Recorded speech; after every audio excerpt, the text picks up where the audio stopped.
Il y a des gens qui parlent de changer leur vie depuis 5 ans. Et pourtant, leur vie n'a pas changé d'1 millimètre. La psychologie explique exactement pourquoi. Et non, ce n'est pas juste de la paresse. En réalité, il y a des raisons bien plus profondes que ça. Des raisons invisibles, des mécanismes intérieurs que la plupart des gens ne remarquent jamais. Raison 1, tu confonds penser et avancer. La neuroscientifique Tali Sharot a montré quelque chose de surprenant. Le simple fait d'imaginer le succès peut donner à ton cerveau une sensation très proche de celle d'une vraie réussite. Autrement dit, quand tu visualises ta réussite, ton cerveau reçoit déjà une forme de récompense. Il libère de la dopamine, il croit que tu as déjà progressé. Et du coup, il réduit l'urgence de passer à l'action.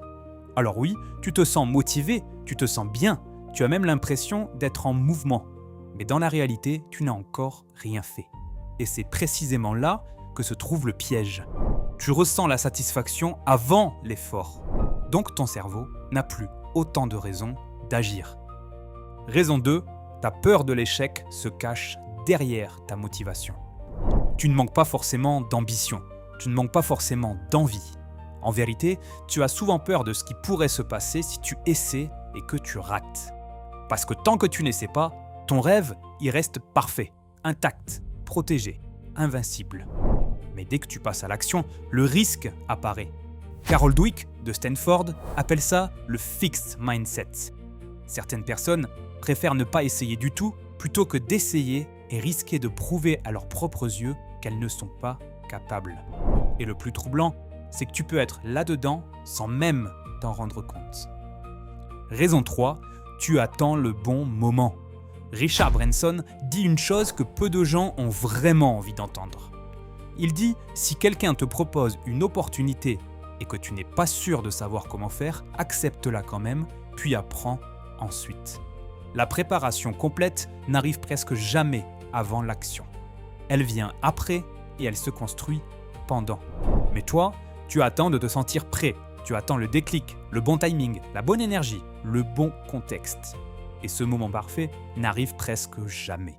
En réalité, on devient prêt en avançant et non pas en attendant. Raison 4, la surréflexion te vide avant même que tu commences. Tu analyses chaque étape, chaque détail, chaque scénario possible, chaque risque, chaque conséquence.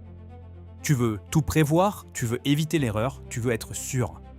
Mais plus tu réfléchis, plus ton cerveau consomme de l'énergie. Les chercheurs appellent ça l'analyse paralysie. À force de tout passer en revue, tu t'épuises mentalement, avant même le premier pas. Donc quand le moment d'agir arrive, tu n'as déjà plus d'élan, plus de clarté, plus de force. Et alors, tu ne fais rien. Et avant de passer au prochain signe, abonne-toi pour soutenir la chaîne. Car ici on parle de psychologie, de comportement humain et de toutes ces vérités que la plupart des gens ne voient jamais. Raison 5. Ton identité ne correspond pas à tes objectifs. James Clear, l'auteur de Atomic Habits, explique une idée essentielle. Le vrai changement ne commence pas d'abord par les actions, il commence par l'identité. Parce que si au fond de toi tu te dis encore « je ne suis pas discipliné, je ne termine jamais rien, je suis le genre de personne qui abandonne », alors ton cerveau va résister à tous les comportements qui contredisent cette image. Car même si tu veux changer, une partie de toi va continuer à te ramener vers ce que tu crois être. Et agir contre sa propre identité, c'est l'un des conflits mentaux les plus fatigants qui existent.